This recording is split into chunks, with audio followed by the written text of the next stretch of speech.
Sahabat setia Go Word yang dikasihi Tuhan, Shalom. Hari ini adalah Senin dalam Pekan Suci 14 April 2025. Kita hari ini akan bersama-sama merenungkan firman Tuhan yang diambil dari Injil Yohanes 12 ayat 1 sampai dengan 11. Kita siapkan hati kita. Terpujilah Kristus Tuhan, Raja mulia dan kekal.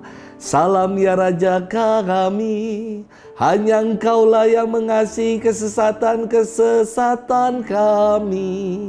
Terpujilah Kristus Tuhan, Raja mulia dan kekal.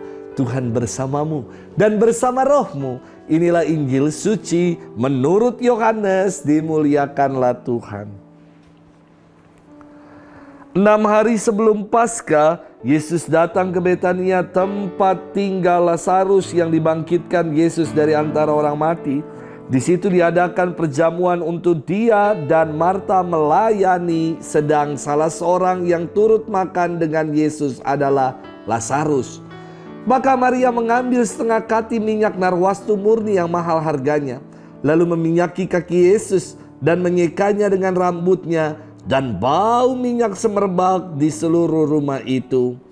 Tetapi Yudas Iskariot, seorang dari murid-murid Yesus yang akan segera menyerahkan dia, berkata, "Mengapa minyak narwastu ini tidak dijual 300 dinar dan uangnya diberikan kepada orang-orang miskin?" Hal itu dikatakannya bukan karena ia memperhatikan nasib orang-orang miskin, melainkan karena ia adalah seorang pencuri. Ia sering mengambil uang yang disimpan dalam kas yang dipegangnya. Maka kata Yesus, "Biarkanlah dia melakukan hal ini mengingat hari penguburanku. Karena orang-orang miskin selalu ada padamu, tetapi aku tidak selalu ada padamu." Sejumlah besar orang Yahudi mendengar bahwa Yesus ada di sana, dan mereka datang bukan hanya karena Yesus, melainkan juga untuk melihat Lazarus yang telah dibangkitkannya dari antara orang mati. Lalu imam-imam kepala bermufakat untuk membunuh Lazarus juga, karena dia, banyak orang Yahudi meninggalkan mereka dan percaya kepada Yesus. Demikianlah sabda Tuhan. Terpujilah Kristus. Sahabat setia Go Word yang dikasihi Tuhan, Shalom. Suatu hari di salah satu komunitas paduan suara terjadi perdebatan untuk merayakan ulang tahun ke-20 komunitas ini. Gile, udah 20 tahun berkomunitas dan memuji nama Tuhan. Mereka mau merayakan ulang tahun yang ke-20 dengan makan-makan, cia-cia. Namun ada yang merasa ini zaman sedang tidak baik-baik saja. Kita harus prihatin, maka lebih baik kita aksi sosial saja daripada makan-makan. Ada yang mau mengunjunginya panti asuhan, ada yang mau mengunjungi panti werda. Ketika mereka tidak menemukan titik terang, maka saya katakan kepada mereka, ini acaranya mau bersyukur kan, bukan mau berdebat. Ya sudah, makan-makan ya boleh, tetapi nggak usah yang berlebihan, nggak usah yang heboh-heboh. Nanti biar lebihnya bisa dibuat untuk acara bakti sosial. Mau ke panti werda, mau ke panti asuhan, silakan saja. Sahabat setia Go Word yang dikasihi Tuhan, firman Tuhan hari ini berkisah tentang Yesus yang berkunjung ke Betania, menjumpai sahabatnya Lazarus, Maria dan Marta, sebagai ungkapan syukur atas saudaranya yang telah kembali bangkit, Lazarus yang kini telah hidup. Maka Marta mengambil setengah kati minyak narwastu murni yang mahal harganya, lalu meminyaki kaki Yesus dan menyekanya dengan rambutnya. Menyaksikan peristiwa itu, Yudas Iskariot komplain.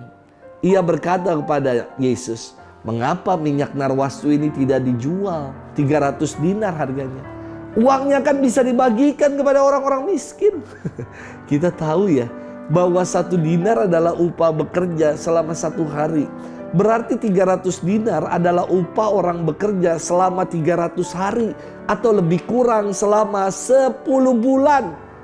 Yudas sebagai bendahara selalu menilai kebaikan dari sudut ekonomis, dari nilai materinya, dari nilai duitnya, ciennya.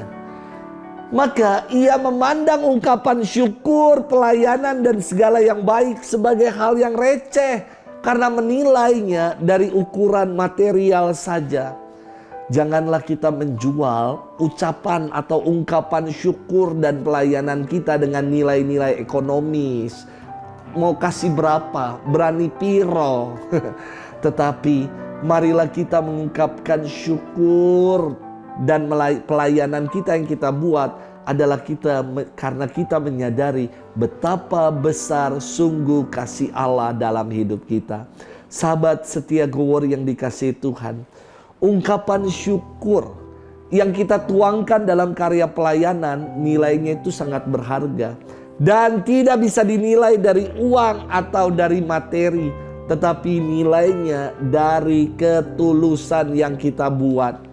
Jangan kita menjadi seperti Yudas yang mengukur ungkapan syukur juga karya pelayanan orang dari ujung-ujungnya duit, dari ujung-ujungnya hal materi.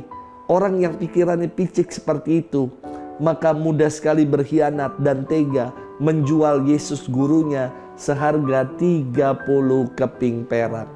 Mari kita ungkapkan syukur kita dalam karya pelayanan yang tulus. Inilah ungkapan syukur yang sejati.